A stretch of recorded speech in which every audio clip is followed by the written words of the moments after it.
glorious fleet of sail.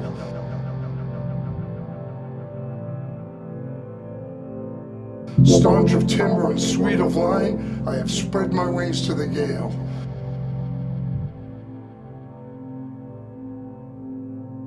I have mothered my dories and fed my men, as my sisters of old have done.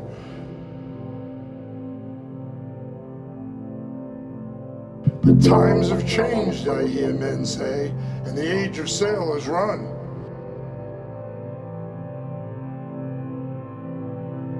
I've trained my lads to be valiant men, as all Peter's sons must be.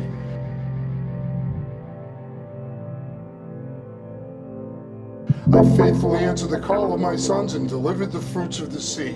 So I'm Erika Senft Miller. I'm the lead artist, and it was kind of my brainchild. 4 years ago, it started with a residency at Manship Artist Residencies here in Gloucester. It was an invitation that I received just before the pandemic started, and it first turned into a virtual residency.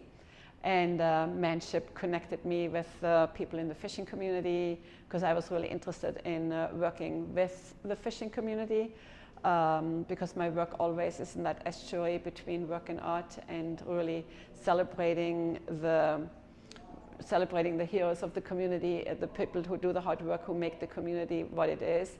So I was naturally drawn to the fishing community here. So that was after the pandemic, where we also realized what happens when we are isolated, when we take in the information through the internet, through digitally. So coming out of that, I was very clear that I did not want to create something that people had to watch, because I felt like we've done that a lot. I wanted something that people could actually engage with and have a visceral experience. And that has really changed for me. I haven't really done a performance with, I haven't created a performance since the pandemic, because it just feels like for me it's important for people to feel human and connected to their own breath, to their own humanness. I knew it needed to involve scent, because especially I'd worked with the scent artist Aaron Wisniewski before in Autobiography, the opera I did in a parking garage about and with cars and in cars. So that was really exciting to me. And then again, during the pandemic, it just kind of heightened that importance for that sense to be a part of the experience. And people always think like, oh yeah, fishing community, I know what that smells like, but it's actually not. Like there's more to that. It's way more nuanced. Because it is multi-sensory, I also felt like there's the written element that was important. We all have different ways of taking in information, of taking in experiences. Some people are very tactile, they need to move in the space. Some other people experience the world through sound. Mostly we all have our superpowers. Howard Gardner, who is an educator actually from this area here, from Harvard Education University, he talks about multiple intelligence, and I really believe that we all have our superpowers, and I want to make it accessible to each person. And then once we are in the experience, we can also, it's easier to take in all the other elements and sensory impressions that we normally wouldn't have such easy access to. I created the written story that actually I learned is standing beautifully on its own. It was very important for me to really have the perspective from the lived experience from the community. And I think especially with fishing, it's a very popular motif in art. There are books written about it, films made about it, like paintings created, beautiful work, right? But me as a Vermonter, having been born in Germany, in one of the most landlocked countries, I didn't feel like I didn't want to add just another cute picture or a fun installation or something like that.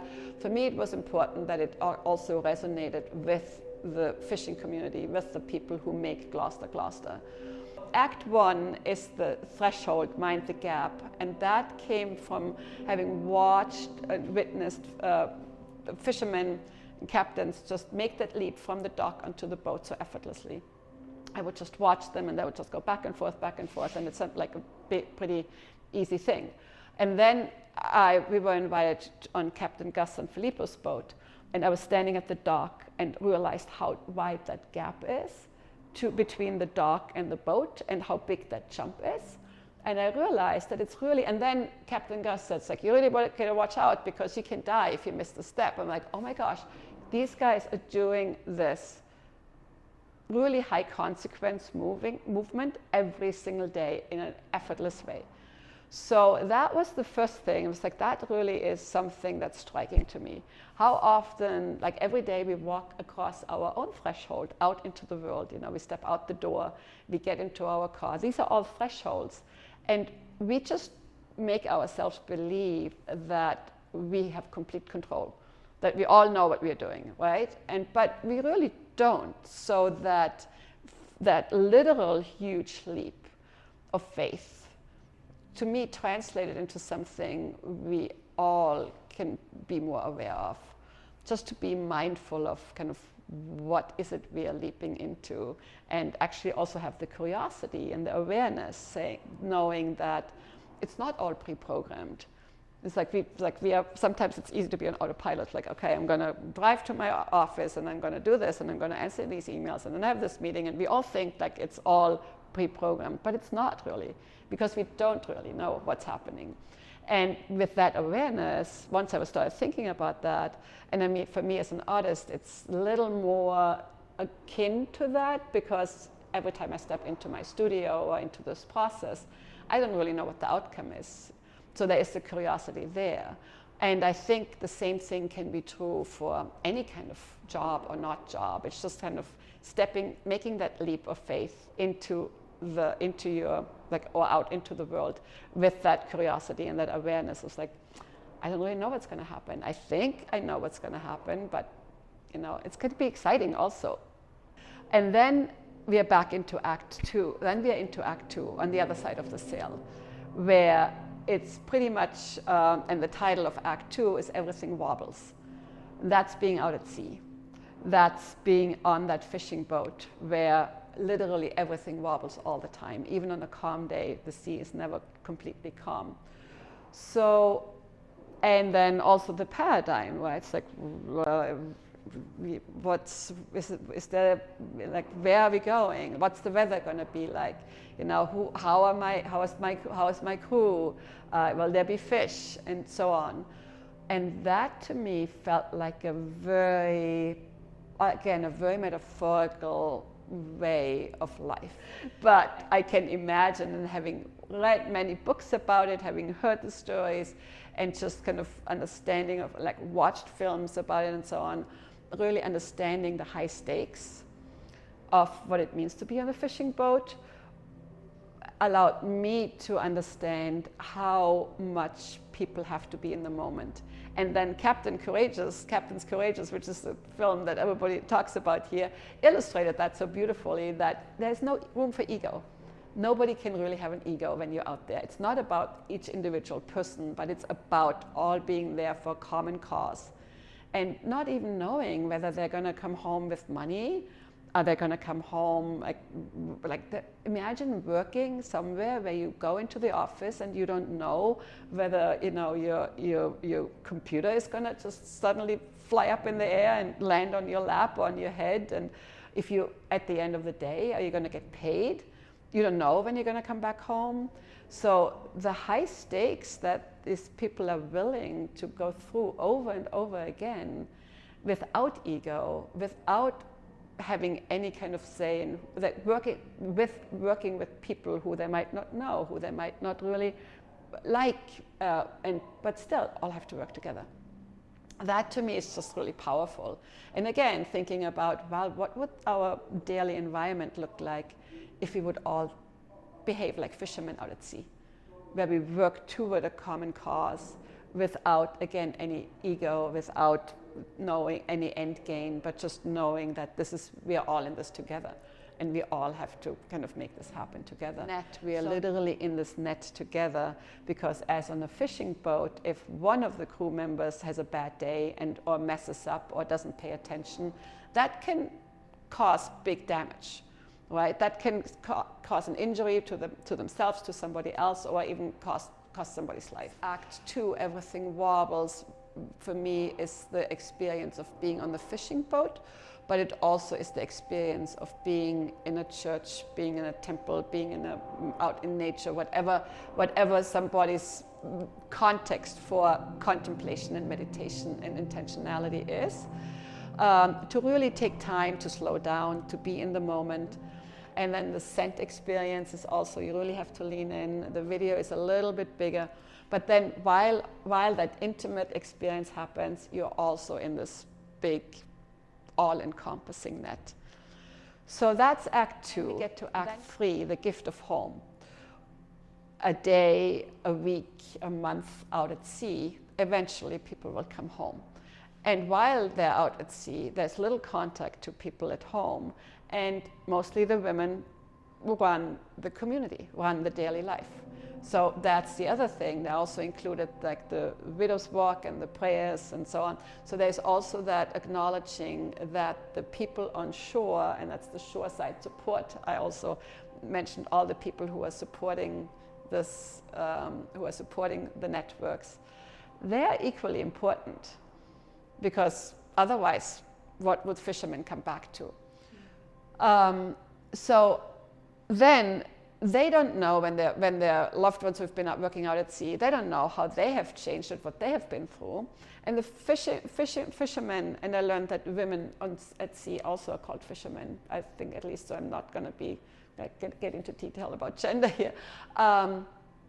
They don't know really what has happened on land.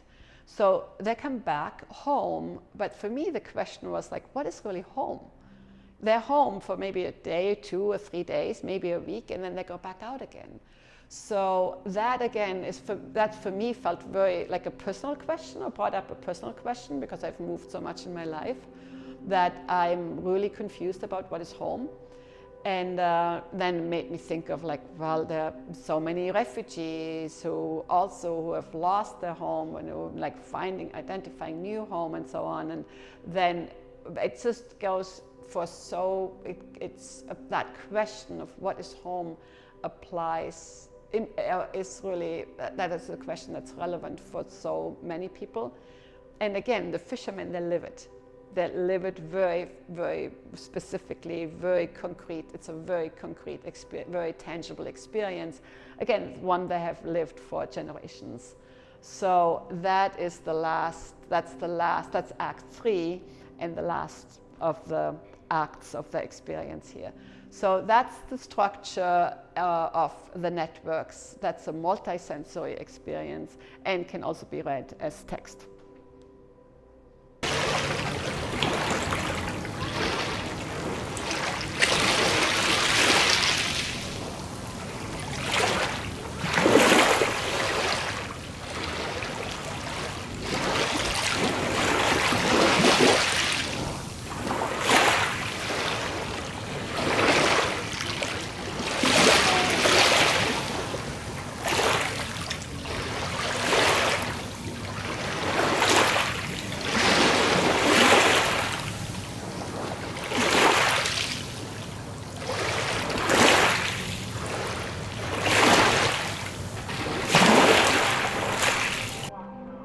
The net.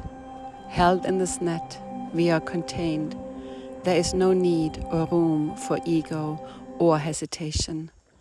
To be here now, fully, just like the days and nights at sea, or practicing the novena, is to enter into prayer. Breathe in and out. Pay attention. Feet on the ground. Eyes and ears wide open. Attend to your senses. Sense the ripples of the invisible, too small and too big to be fully understood. Can you trust this process? We are in it together.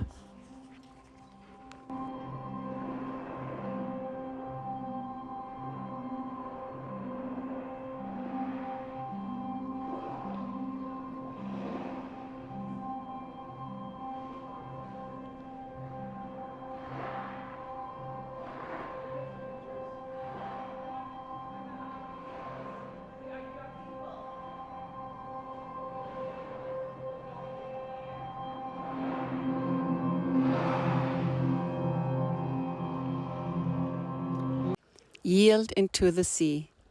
Go down to the sea in ships. Fish in great waters. Follow the flow of orders and currents of the sea. Aroma, sea minerals, old books, candle wax.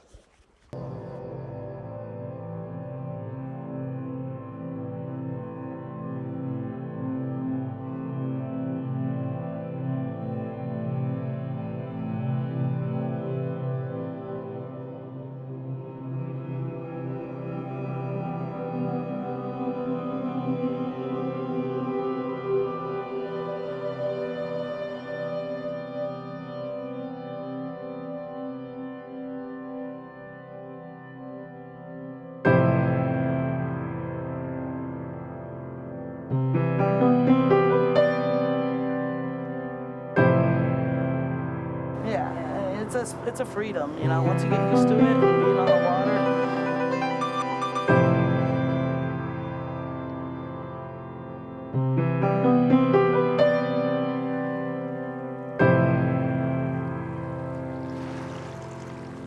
Steel men in wooden boats, small in the large sea, crew as one, no room for judgment.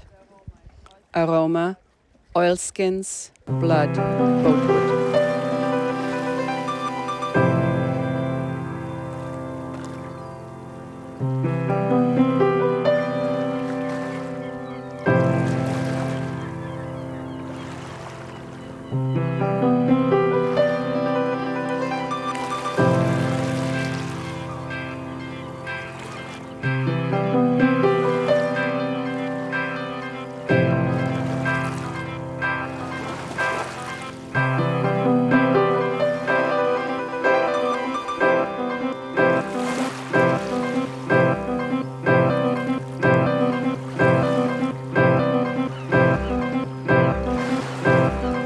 Devil's experiment.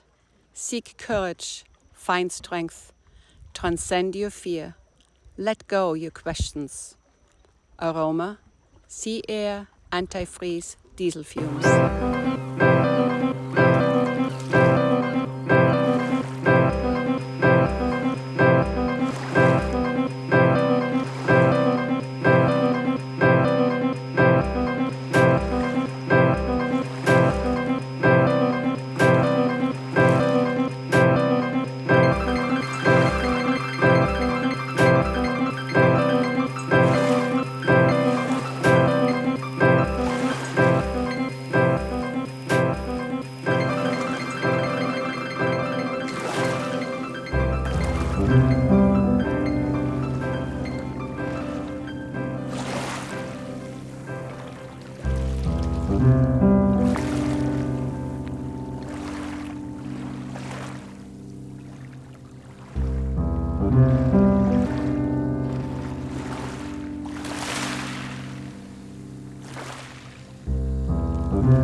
Prayers. The storm swells. Light a candle for those at home, those at sea. A net of prayer across an ocean whose forces we do not control. Aroma, candle smoke, church wax, perfume.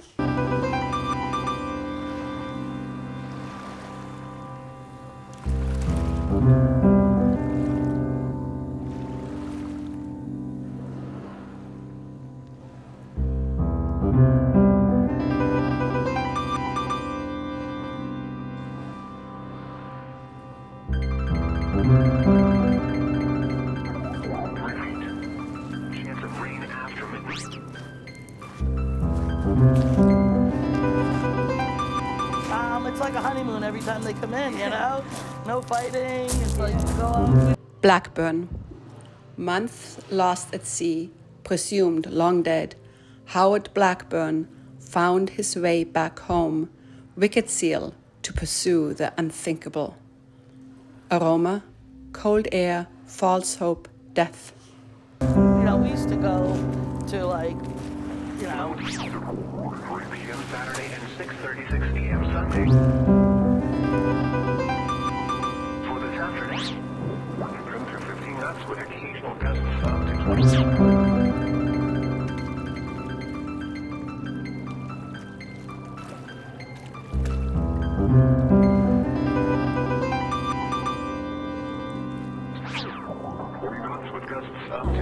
It's a hard life, it really is. It's hard. It really is. It's hard. Widow's Walk.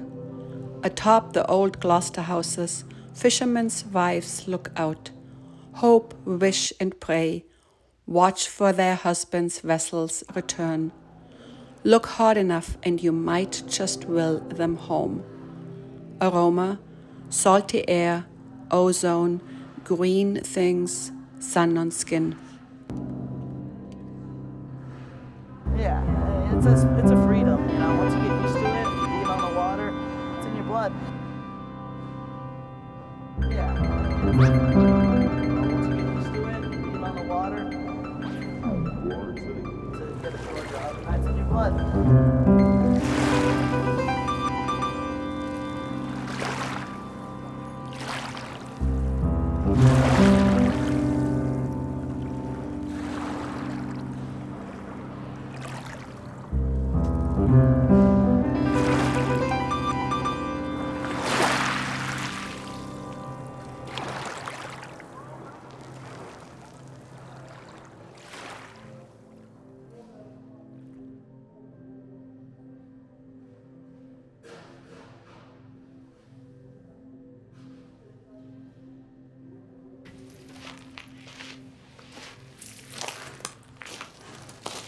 Solitary. You show courage, you speak up, you fight for your community. You get pushed down, you stand alone. And yet, the fear of losing everything isn't loud enough to stop you. Aroma, iron, concrete, blood, rainstorm.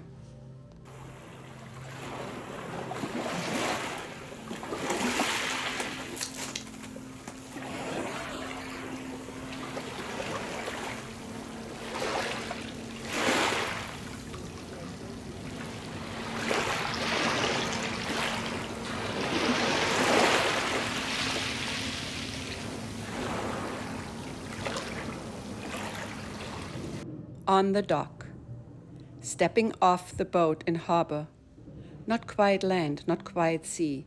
Here, unembarrassed by our shortcomings, we begin to come clean. Aroma, musky old rope, broken shells, sweet floral air.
Post-voyage embrace. The first embrace, a warm and wobbly beginning to the 3-day honeymoon that follows the long trip to sea. A moment of reconciliation, recentering, reconnection between people who know impermanence. Aroma, damp wool, unwashed skin, freshly laundered clothes.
with the trawl doors. See this thing? Yeah. It's called the pelican rope. We call it pelican rope. It goes to the trawl, to the net, like this. Everything's afterwards. We just set everything out. These go on the side of the rail. Those will be on the side of the rail. And when we're ready, we just dump it. Home. Home, the familiar we can trust. Home, the place we put down roots. Home, our anchor. But what is home if not a memory of what was before you left? Everything has changed in the time that you have been gone, if only slightly, and so have you. Home, more than our place of return. Home, the place where we refuel and gain strength, so that we can step again into the unknown. The cycle continues. We are in the net together.